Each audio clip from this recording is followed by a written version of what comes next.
Hello guys, કેમ છો? તો ફરી મારા નવા વ્લોગમાં મળ્યા છીએ ઘણા ટાઈમ પછી. તો આજે તમને ઘણી બધી વસ્તુ દેખાડીશ. ગ્રોથ તો નવું નથી કર્યું, પણ ગ્રોથ બધા પ્લાન્ટ તમને દેખાડી દીધા છે. તો ચાલો જોઈએ જોવા. તો આપણે પહેલું પ્લાન્ટ છે વિદ્યાનું. આ વિદ્યાનું પ્લાન્ટ છે કુંડામાં. ત્યાં ફોદીનો હતો, આટલો મોટો થઈ ગયો હતો એટલે પછી કટ કરી નાખ્યો. અહીંયા લીંબુ સંતરાનું ઝાડ છે, આ સંતરાનું છે. પછી આ દેશી જાસૂદ છે, આખું બહુ મોટા આમ ફૂલ આવે છે આના પિંક કલરના, લાઇટ પિંક કલરના. આ રોઝ છે, આ આખું રોઝ જ છે. અને ઉપર નાની નાની કડી બેઠી જોતા હશો, આનો ગ્રોથ પણ બહુ સારો થયો છે. પછી આ છે તુલસીજી. આ આખા તુલસી છે, અહીંયાથી આ બધા જ તુલસીજી છે. આ બધા તુલસી છે. પછી અહીંયા બી તુલસી છે, અહીંયા 12 માસી છે. તો હવે હું તમને દેખાડીશ બીજા ક્યારાના પ્લાન્ટ્સ. તો ચાલો એ જોવા જઈએ. તો આ છે તુલસીજી, આ પણ તુલસીજી. આ જાસૂદ છે, દેશી નથી ઇંગ્લિશ છે, વિદેશી જાસૂદ છે ને કહીએ ને એ લાલ ફૂલ આવે નાના નાના. આ તુલસીજી છે, અહીંયા બી તુલસીજી છે, અહીંયા બી તુલસીજી છે, તુલસીજી છે. હા, પછી અહીંયા એલોવેરાનું ઝાડ છે કુંડામાં. આ એક્ઝોરા તો હતું જ, એ પી છે. અહીંયા બી તુલસીજી છે. આ સ્નેક પ્લાન્ટ છે, આનાથી બધા કે ઓક્સિજન આનાથી ઓક્સિજન ઘરમાં રાખો તો મળે. આ મોગરો, આ લીમડો છે, મીઠો લીમડો.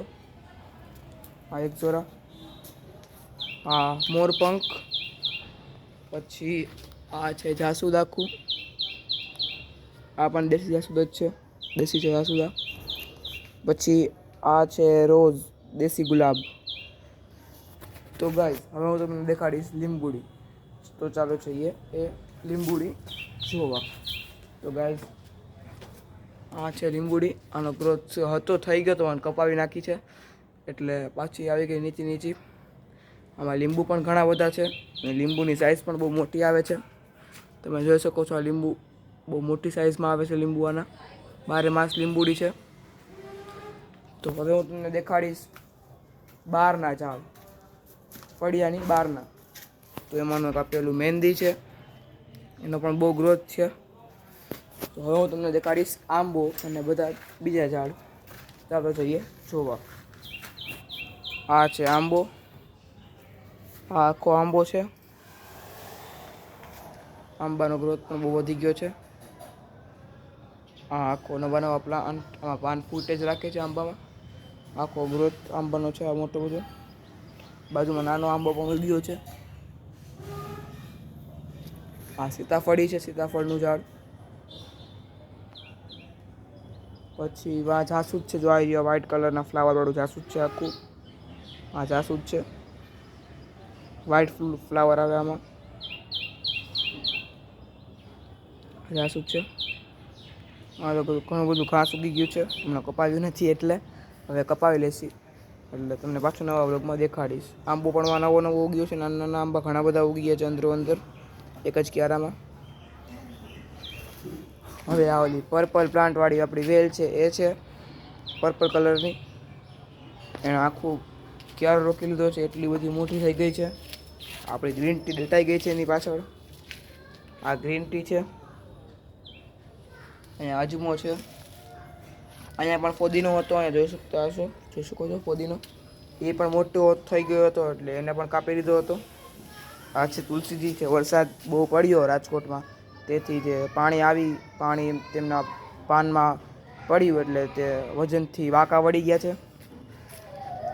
આ છે આપણી વ્હાઈટ ફ્લાવરનું ઝાડ. કપાવી નાખ્યું છે એમાં તો કેટલા ટાઈમ પછી વ્લોગ આવ્યો છે, તમને ખબર નહીં હોય. પહેલાં તમને યાદ હોય, બીજા વ્લોગમાં જોયું હોય તો આ ઝાડ બહુ મોટું હતું, પણ એનું થડ કપાવી નાખ્યું, નાનું કરી નાખ્યું ઝાડને. બહુ મોટું થઈ ગયું હતું એટલે. અહીંયા પાછી ઓલી પર્પલ ફ્લાવરની ઝાડ વેલ છે, આવડિયા. અહીંયા પણ ઘાસ ઉગી ગયું છે. તો હવે ઓટા ઉપર આ ઝાડ દેખાડી દઉં. આ છે મની વેલ, આ છે ફાઉન્ટેન પ્લાન્ટ, આ પર્પલ વેલવાળું. આ છે બારમાસી, આ છે શમીનું ઝાડ, આખું આ શમીનું ઝાડ છે, આ અજમો, આ પાછા તુલસીજી. તમને મારો વ્લોગ ગમ્યો હોય તો લાઈક, શેર અને સબસ્ક્રાઈબ અને કોમેન્ટ કરવાનું ભૂલતા નહીં. જલ્દી આપણે પાછા નવા વ્લોગમાં મળીશું. Bye bye.